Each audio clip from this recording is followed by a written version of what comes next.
They didn't want our resources.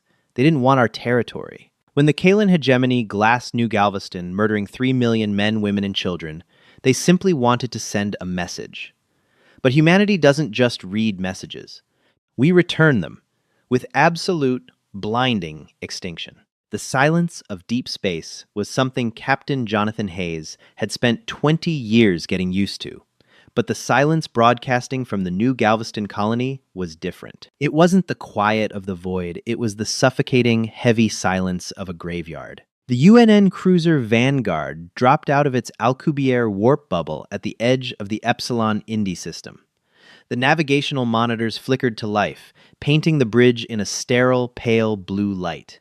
Hayes gripped the edge of the holotable, his knuckles white. The colony of New Galveston was supposed to be humanity's crowning achievement, a fully terraformed garden world, funded by Lockheed Martin Stellar and the UN Agricultural Initiative. 3 million people called it home. Now, the planet dominating the main view screen wasn't blue and green. It was a bruised, glowing ember. "Report," Hayes ordered, his voice dangerously quiet. Ensign Thomas Miller, a kid fresh out of the Annapolis Orbital Academy, swallowed hard. His hands shook over his console. "Captain, I'm reading 0 atmospheric pressure. The nitrogen-oxygen mix is gone. It's just ash and heavy carbon. Surface temperature is registering at 4,000 degrees Celsius. Life signs?" asked Lieutenant Commander Blake Ramsey, the ship's tactical officer, though everyone on the bridge already knew the answer. "None, sir," Miller whispered, tears welling in his eyes. "The terraforming engines in the northern hemisphere are vaporized. The residential domes, they're just craters. The crust is fractured down to the mantle." Hayes felt a cold spike of adrenaline pierce his chest. His sister Emily was a lead botanist on New Galveston. She had sent him a comburst just 3 weeks ago, showing off her newly cultivated hybrid wheat fields, laughing as her young son chased a synthesized butterfly through the crops. Now, she was part of the radioactive dust, choking the planet's upper atmosphere. "Scan for hostiles," Hayes commanded, forcing the personal agony deep down into a lightless vault in his mind. "Who did this?" "Detecting residual tachyonic radiation," Ramsey said, his fingers flying across the tactical board. "It's not a solar flare or a seismic event. This was orbital bombardment, antimatter weaponry." The energy signatures match the Kalan hegemony border patrols we encountered last year near the Orion Spur. The Kalan, an apex alien civilization that humanity had only briefly skirmished with. They were a deeply dogmatic, imperialistic race that viewed any other expanding species as a parasitic threat to their divine order. Earth Command had spent the last 14 months trying to open diplomatic channels. "Captain, we're picking up a localized transmission," Miller interrupted. "It's a repeater buoy, left in high orbit, unencrypted." "Put it on the main screen," Hayes said. The glowing, ruined husk of New Galveston was replaced by the harsh, angular face of a Kalan fleetmaster. Its skin was the color of oxidized copper, its 4 eyes burning with cold, mechanical superiority. The translation software kicked in, overlaying the alien's guttural clicks with a flat, synthesized English voice. "To the species designating itself humanity, you have expanded beyond your allotted borders. Your presence in this quadrant offends the hegemony. This world was a blight. We have sterilized it. Do not attempt to cross the Orion line again, or your core worlds will share this fate. You are vermin. Know your place, and remain in the dirt." The message looped, restarting with the same cold, arrogant tone. The bridge of the Vanguard was dead silent. The crew looked to Hayes. They weren't looking for comfort. They were looking for orders. The rules of engagement dictated that Hayes should return to Earth immediately and report the unprovoked attack to the UN Security Council. He was supposed to let the politicians handle the incident. Hayes stepped up to the main display, staring into the 4 eyes of the Kalan commander. "Ramsey," Hayes said, his voice void of any emotion. "Download the telemetry from that buoy. Trace its origin trajectory. Find out exactly which star system that fleet jumped back to." "Sir," Ramsey hesitated. "Protocol dictates—" "I don't give a damn about protocol, Lieutenant," Hayes snarled, turning to face his crew. 3 million humans were just burned alive in their homes, erased from existence. We are going to find out where these bastards live, and then we are going to go home and tell Earth that peace was never an option. The UN Security Council chamber in Geneva was a masterpiece of acoustic engineering, designed to make whispers audible and shouts deafening. Today, it was filled with the frantic, terrified shouting of humanity's leaders. Admiral Evelyn Croft stood at the center of the sunken amphitheater, her hands clasped behind her back, enduring the barrage of panic. She was a veteran of the resource wars, a woman whose face was lined with the heavy toll of making impossible decisions. "This is an act of war! We must mobilize the home fleet," shouted the representative from the North American coalition. "Mobilize against what?" countered the European Union delegate. "The Kalen hegemony controls 1,000 star systems. Their dreadnoughts are the size of our moons. If we attack them, we invite the destruction of Earth itself. We must sue for peace. We must apologize for crossing the Orion line." Admiral Croft's eyes hardened. "Apologize?" she interrupted, her voice cutting through the clamor like a railgun slug. 3 million of our people are ash, Mr. Secretary. The Kalen didn't attack a military outpost. They didn't engage our fleets. They targeted unarmed farmers, children, and scientists. They left a message calling us vermin.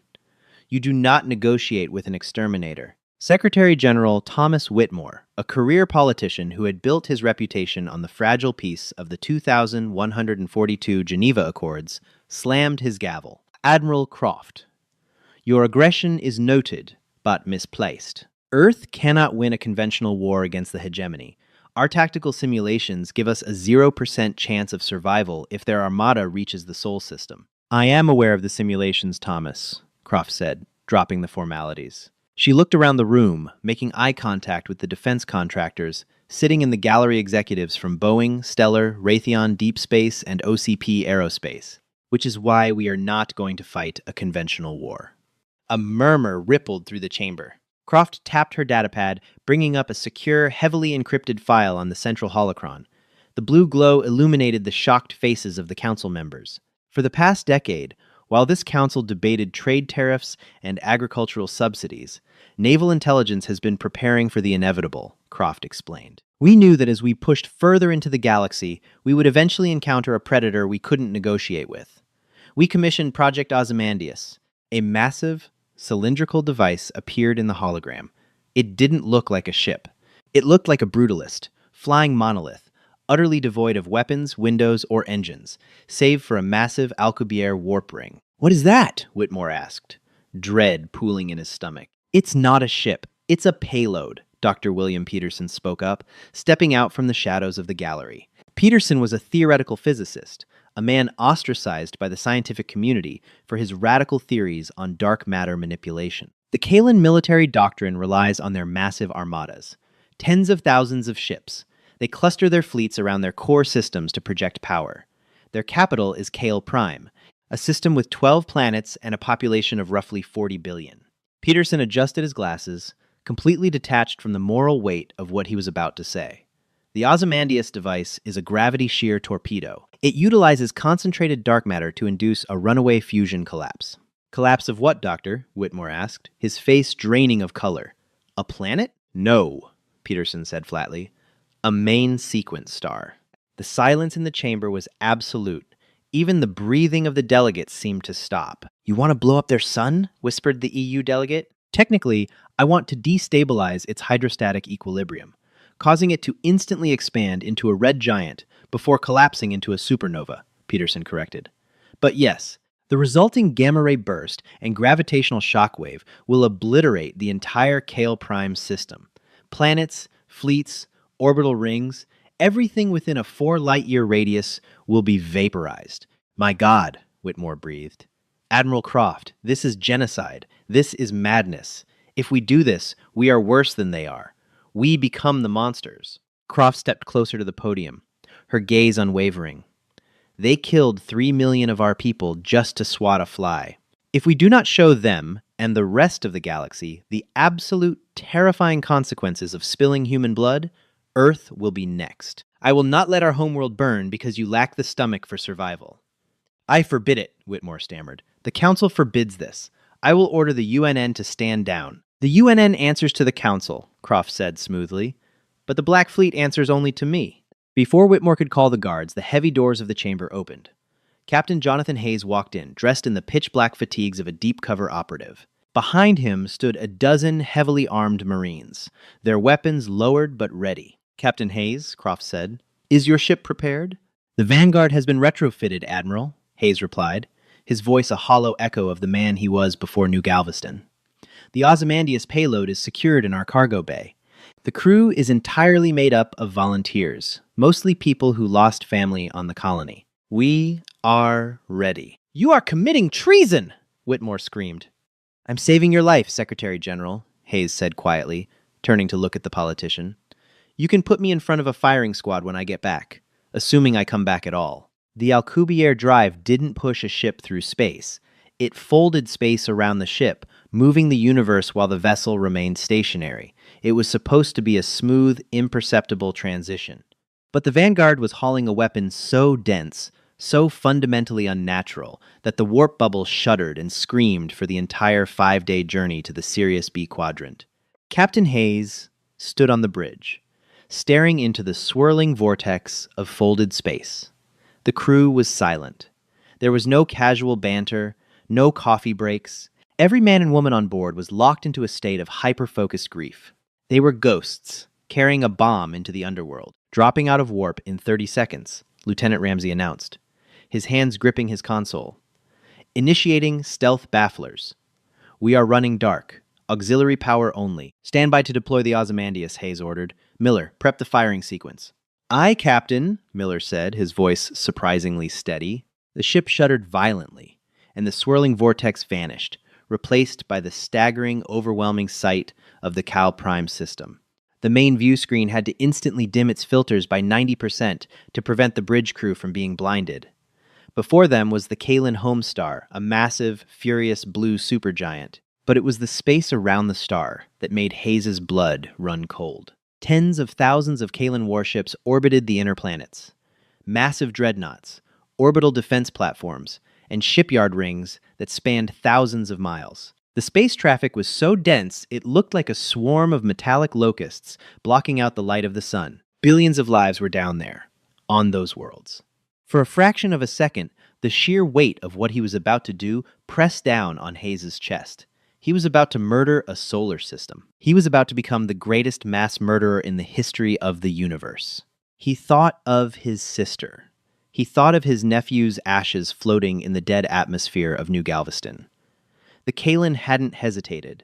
They hadn't felt remorse. Hayes' face hardened into a mask of stone. "Captain, we've been painted!" Ramsey yelled, his console lighting up with red threat indicators.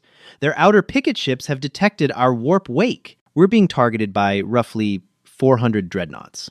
They're hailing us." "Ignore the hail," Hayes said. "Helm, set coordinates." "Sir? They're moving to intercept." "I don't care about their fleet," Hayes barked. "Helm, plot a microjump inside the gravity well." The bridge crew froze. A microjump inside a system was dangerous. A microjump into a star's gravity well was considered suicide. The gravitational shear would likely rip the ship to atoms before they even materialized. "Coordinates locked," the helmsman said, swallowing hard, targeting the upper corona of the blue supergiant. "Do it," Hayes commanded. The Vanguard lurched. The Kalen fleet fired a massive volley of plasma torpedoes, but the human cruiser vanished a split second before the ordnance struck. They reappeared in hell. The view screen was entirely white. The ship's temperature alarms began screaming instantly. The Vanguard had jumped to within 100,000 miles of the star's surface. The magnetic fields of the blue supergiant were tearing at the ship's hull, buckling the titanium plating. "Hull integrity at 60% and dropping," Miller yelled over the blaring sirens. "Heat shielding is failing." "Launch the payload," Hayes roared. In the cargo bay, explosive bolts blew the outer doors into the inferno. The Ozymandias device, a pitch-black cylinder of compressed dark matter, was ejected directly into the furious, boiling plasma of the star. "Payload is away. It's caught in the star's gravity pool. It's sinking into the photosphere," Ramsey reported. "Get us out of here. Maximum warp, blind jump. Now." The Vanguard's engines screamed as they fought against the immense gravity of the supergiant. The ship groaned, metal warping and snapping, bulkheads sealing as sections of the vessel boiled away. Just as the structural integrity field hit zero, The warp drive engaged, violently tearing the ship out of real space and throwing it back into the void. Back in the Kale Prime system, the Kalan Armada paused. Their sensors detected the human ship vanishing. The fleet master on the flagship scoffed, assuming the humans had panicked and fled after realizing the futility of their attack. They hadn't even fired a shot at the planets. Then, the alarms on the Kalan ships began to scream. Down in the core of the blue supergiant, the Ozymandias device detonated. It wasn't a fiery explosion, it was a tear in the fabric of physics. The dark matter ripped the core's fusion process apart, instantly halting the outward pressure that kept the star from collapsing under its own gravity. For a terrifying, impossible second, the massive blue star simply turned black. And then, it rebounded. The star swelled, mutating from blue to a sickly violent red, expanding outward at millions of miles an hour. The innermost planet of the Kalan hegemony was swallowed instantly, vaporized before its inhabitants even knew they were dead. The Kalan Armada tried to engage their warp drives, but the gravitational shockwave hit them first, crushing dreadnoughts like tin cans. The star detonated into a supernova, releasing more energy in a single second than the sun would produce in its entire lifetime. A blinding, apocalyptic wall of white light washed over the 12 planets, erasing 30 billion Kalan from the cosmos. In the span of 3 minutes, the heart of the Kalan hegemony ceased to exist. The UNN cruiser Vanguard did not fly back into the Sol system. It bled into it. When the bruised and battered vessel finally tore its way out of the Alcubierre warp bubble just past the orbit of Neptune, it barely resembled a ship of the line. The pristine, silver-white titanium carbon hull, forged by the Northrop Grumman Space Systems shipyards in low Earth orbit, was completely scorched, stripped down to its skeletal superstructure by the immense gravitational shear of the Kale Prime supernova. The port engine nacelle was entirely missing, sheared off during their desperate blind jump away from the collapsing blue supergiant. Emergency bulkheads were clamped tight across a dozen different hull breaches, and the ship was venting a trailing cloud of crystallized oxygen and leaking plasma fluid that looked like glowing, fluorescent blood against the backdrop of the void. On the bridge, the smell of ozone, burnt wiring, and sweat hung heavy in the recycled, freezing air. Life support was failing. The temperature had dropped to a bitter 3 degrees Celsius. Captain Jonathan Hayes sat heavily in the command chair, a localized thermal blanket wrapped tightly around his shoulders. His face was pale, his eyes hollow and bloodshot. He had not slept in the 5 days it took to limp back from the Sirius B quadrant. Every time he closed his eyes, he saw the blinding, impossible white light of a star tearing itself apart. He felt the phantom screams of 30 billion alien souls, burning away into cosmic dust.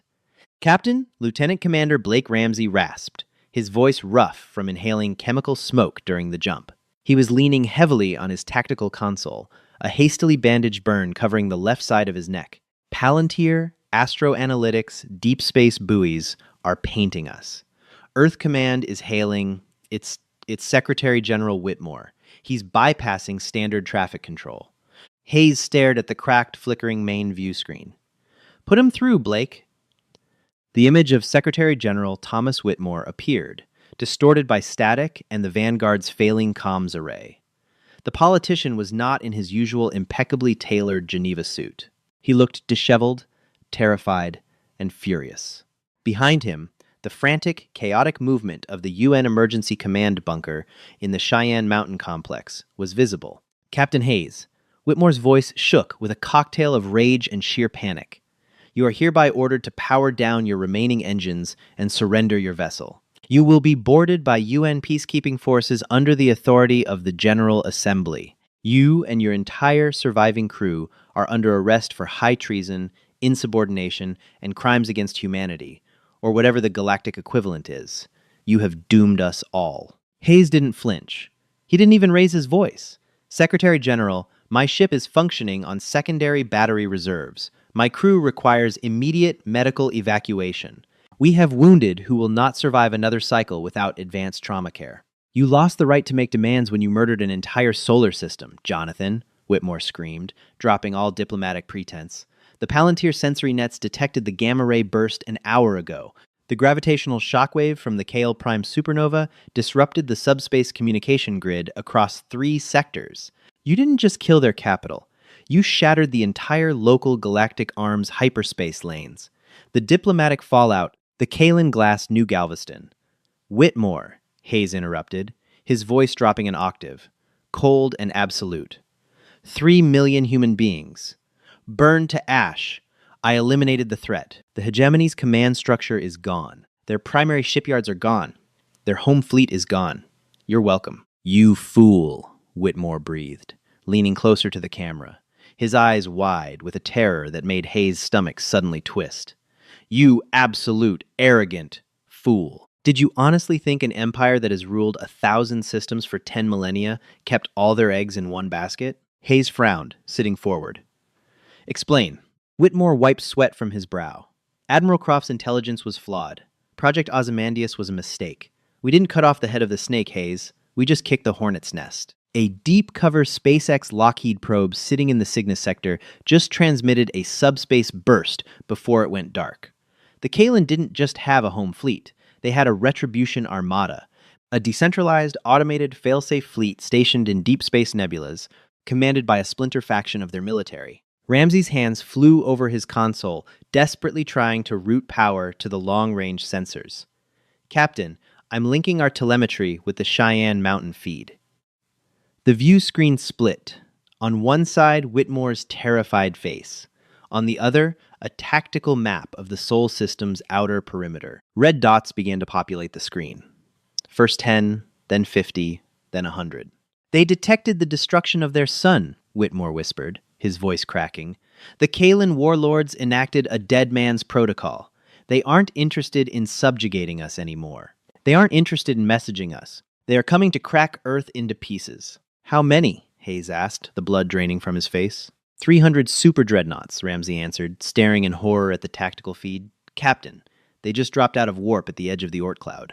They are burning directly for Earth. They'll be in high orbit in less than 4 hours. The UN home fleet is moving to intercept, but we are outnumbered 10-1. Surrender your ship, Hayes, Whitmore demanded. I am broadcasting an unconditional surrender to the Kalen fleet. We are offering you and Admiral Croft to them as the sole architects of the Kale Prime atrocity. It is the only way to save Earth. Hayes looked at his crew. Ensign Miller, nursing a broken arm, looked back at him, terrified but resolute. These men and women had sacrificed their souls to avenge New Galveston, and now the politicians were offering them up as sacrificial lambs to appease an enemy that wanted nothing less than human extinction. They won't accept your surrender, Thomas, Hayes said quietly. You can't negotiate with a machine programmed for vengeance. I have to try, Whitmore shouted.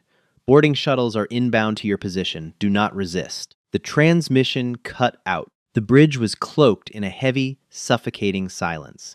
The Vanguard was crippled. They had no weapons, no warp drive, and barely enough life support to keep from freezing to death. Captain? Miller asked, his voice trembling slightly. What are your orders? Hayes slowly stood up, letting the thermal blanket fall to the deck. The exhaustion in his bones was suddenly replaced by a cold, sharp clarity. The politicians wanted to grovel. They wanted to beg a technologically superior alien race for a mercy that did not exist. Humanity was about to be eradicated, and the leaders of Earth were busy drafting apology letters. Blake, Hayes turned to his tactical officer, what is the status of the experimental dark matter containment drive? The prototype engine we used to haul the Ozymandias payload? Ramsey looked confused. The secondary drive? It's completely fried, sir. The magnetic containment field is barely holding. It's leaking exotic radiation into the lower engineering decks. Why? Can you bypass the safety regulators? Hayes asked, walking toward the primary engineering console. Can you intentionally collapse the magnetic containment field on my mark? Ramsey's eyes widened as he realized what his captain was suggesting. Sir, if I collapse the containment field on the dark matter drive, the resulting implosion won't just destroy the Vanguard. It will create a localized, microscopic black hole. The gravitational shear would be a fraction of the Ozymandias bomb, but it would violently pull in anything within a 5,000-mile radius before instantly collapsing in on itself via Hawking radiation. It's a suicide bomb, a gravity bomb. Can you do it? Hayes repeated, his voice leaving no room for argument. Yes, Ramsey swallowed hard. But we have no engines. We can't move to intercept the Kalen fleet. We are dead in the water near Neptune. They are heading for Earth. Then we make them come to us, Hayes said grimly. He turned to the communications station. Ensign Miller, open a wideband, unencrypted subspace channel. Broadcast it across every frequency the Kalan hegemony uses. And patch it through to the UN Emergency Command. Miller nodded, his hands flying over the console. Channel open, Captain. You are broadcasting to the entire Sol system. Hayes stepped up to the camera. He didn't look like a defeated man. He looked like the Grim Reaper incarnate. To the commander of the Kalan Retribution Armada. This is Captain Jonathan Hayes of the UNN Vanguard. I am the man who dropped the Ozymandias payload into your sun. I am the man who erased your homeworld from the cosmos. In the Cheyenne Mountain bunker, Whitmore stared at the screen in absolute horror, screaming at his technicians to cut the feed, but the Black Fleet encryption codes locked them out. I am sitting dead in the water near the 8th planet of this system, Hayes continued, his voice echoing across the void of space. My ship is crippled. I am unarmed. The leaders of Earth want to offer me to you in exchange for peace. But I know you don't want peace. You want me. Hayes leaned closer to the lens. Come and get me. The Kalan hegemony did not operate on human logic, but they understood vengeance perfectly. The algorithmic hatred embedded in the Retribution Armada's command structure processed Hayes' transmission. The human who had murdered their gods, who had extinguished their light, was sitting completely defenseless on the edge of the system. It was an insult they could not ignore. The massive Kalan fleet, tearing through the void toward Earth, suddenly shifted its trajectory. 300 colossal, angular super-dreadnoughts, glowing with hostile plasma energy, pivoted away from the inner planets and burned hard toward the orbit of Neptune. They took the bait, Captain, Ramsey reported, staring at the tactical display. The red swarm was descending upon them like a tidal wave of metallic fury. They are entirely breaking formation. The UN home fleet is holding near Mars, completely untouched. The Kalan are converging on our exact coordinates. ETA, 12 minutes. Hayes looked around his ruined bridge. The crew, 28 surviving men and women, were staring back at him. They were battered, bleeding, and exhausted, but none of them showed an ounce of regret. They had volunteered for this. They had known from the moment they left Earth that this was a one-way trip. Listen to me, Hayes said, his voice carrying clearly through the freezing air of the bridge. In 10 minutes, 300 alien warships are going to drop out of warp directly on top of us. They want to vaporize this ship to satisfy their honor. But we are going to give them a very different kind of death. He walked down the center aisle, making eye contact with his crew. The politicians back on Earth think survival is about compromise. They think if you bend the knee low enough, the executioner will spare your neck. But we know the truth. The universe does not respect the weak. The Kalan destroyed New Galveston because they thought we were weak. Today, right here, we prove that humanity will not be bullied, will not be subjugated, and will not be exterminated. We die today so that Earth lives tomorrow. Captain, Miller interrupted, his voice tight. The UN peacekeeping boarding shuttles. They are still approaching. They are 2 minutes out. They're going to get caught in the crossfire. Hayes cursed under his breath. Whitmore's stubborn, bureaucratic idiocy was going to get his own people killed. Hail the lead shuttle. Open a channel. Channel open, Miller said. UN Shuttle Commander, this is Captain Hayes, he barked.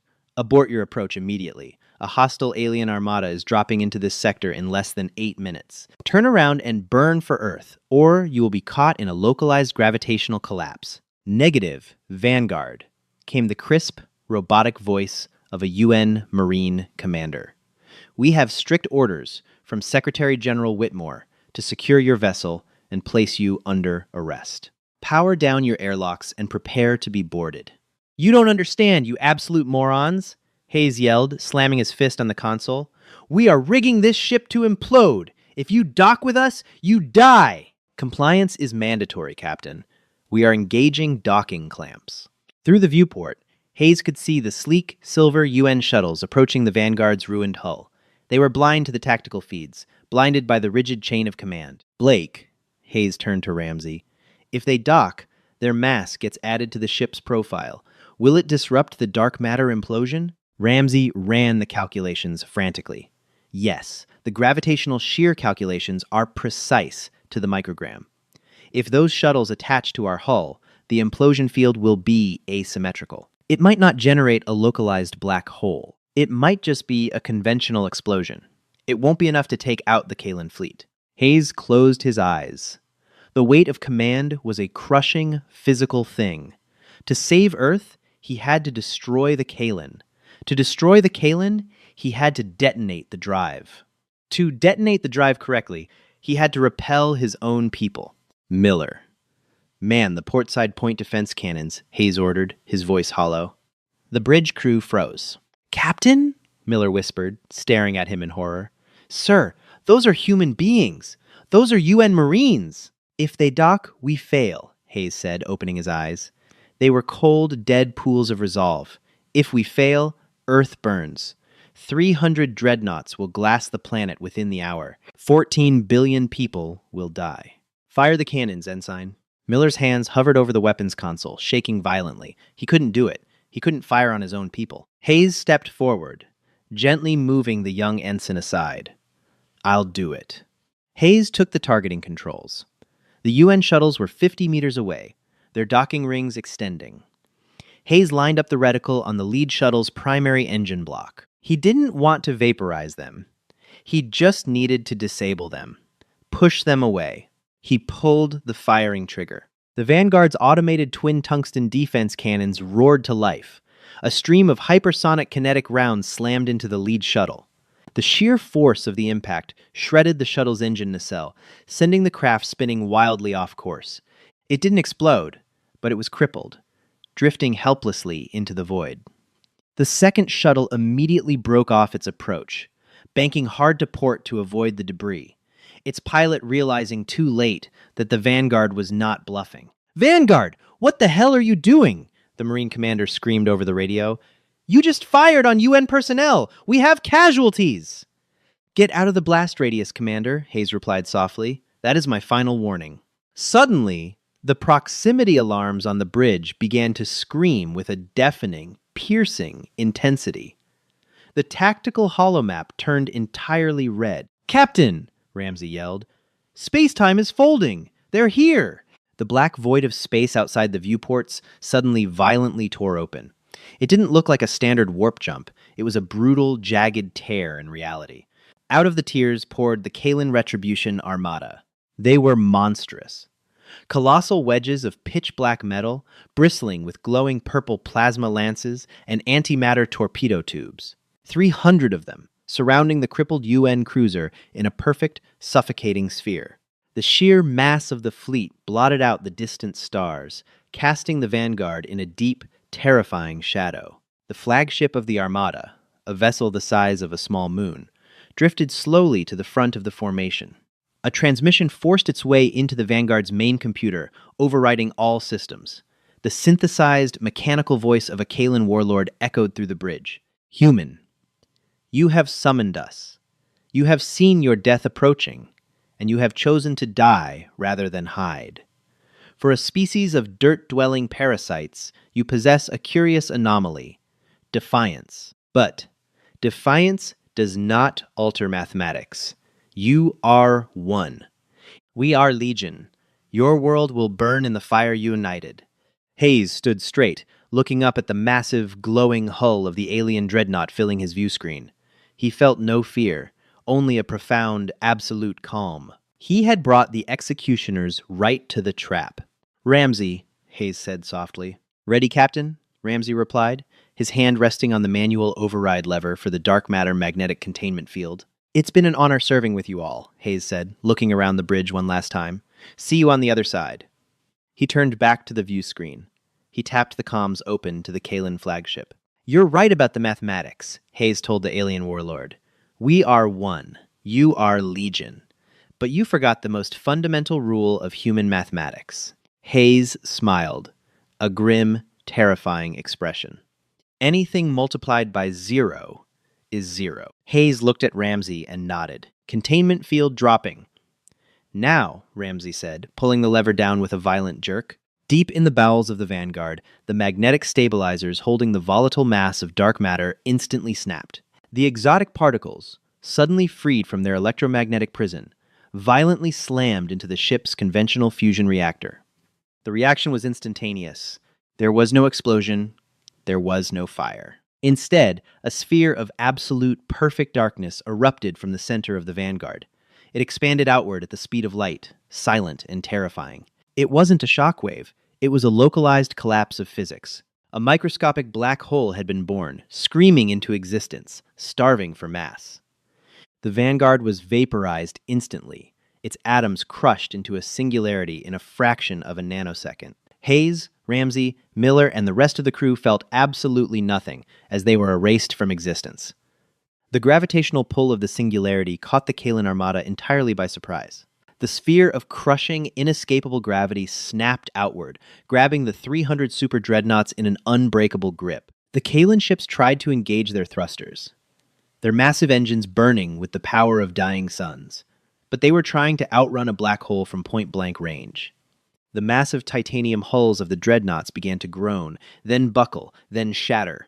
Like water swirling down a drain, the entire alien armada was dragged violently inward. The flagship, the vessel the size of a moon, was stretched and spaghettified, its impenetrable armor peeling away like wet paper as it was sucked into the void. For 10 glorious, terrifying seconds, the microscopic black hole feasted, consuming the entire Kalan Retribution armada, ripping their ships and their bodies down to the subatomic level. And then, unable to sustain its own mass without a continuous feed of matter, the black hole violently collapsed in on itself. It vanished with a brilliant, blinding flash of Hawking radiation, a silent pulse of blue light that rippled outward across the Sol system, washing over the disabled UN shuttles past the orbit of Mars, and finally illuminating the night sky of Earth like a second moon. Then, there was nothing. The space where the Vanguard and 300 invincible alien dreadnoughts had been was completely, utterly empty. The void had returned to its silent perfection. In the Cheyenne Mountain bunker, absolute silence reigned. Secretary General Whitmore stared at the blank tactical feed, his mouth slightly open, the color completely drained from his face. The red dots were gone. The threat was erased. Earth was saved, not by diplomacy, not by the politicians who sought to surrender, but by a disgraced captain and a crew of 28 ghosts who refused to bow. Admiral Evelyn Croft stood in the back of the command center, her arms crossed over her chest. She looked at the blank screen, a single tear slipping down her cheek, mourning the man she had sent to die. Humanity had stepped out into a hostile, unforgiving galaxy. They had encountered an apex predator that sought to swat them out of existence. But the galaxy had just learned a terrifying, fundamental truth about the children of Earth. If you push humanity into the dark, they won't just learn to see in the shadows. They will become the monsters that hide there. The Kalan hegemony was dead. Earth endured. And the stars, for the first time in 10,000 years, looked toward the Sol system, not with contempt, but with absolute, paralyzing fear. They poked the bear, and Earth responded by burning down the entire forest. Humanity proved that when you take our homes, we don't just fight back, we rewrite the map of the galaxy. What did you think of Captain Hayes' devastating revenge? Was Earth justified, or did they go too far? Let me know your thoughts in the comments below. Don't forget to smash that like button, share this story with your sci-fi loving friends, and subscribe for more epic HFY content. Hi, my name is Tran Trung, the owner and manager of Palace Truths. After watching the video, Aliens Destroyed a Human Colony, Earth Responded by Deleting Their Entire Solar System _HFY, I'd really like to know what you think. How did this story make you feel?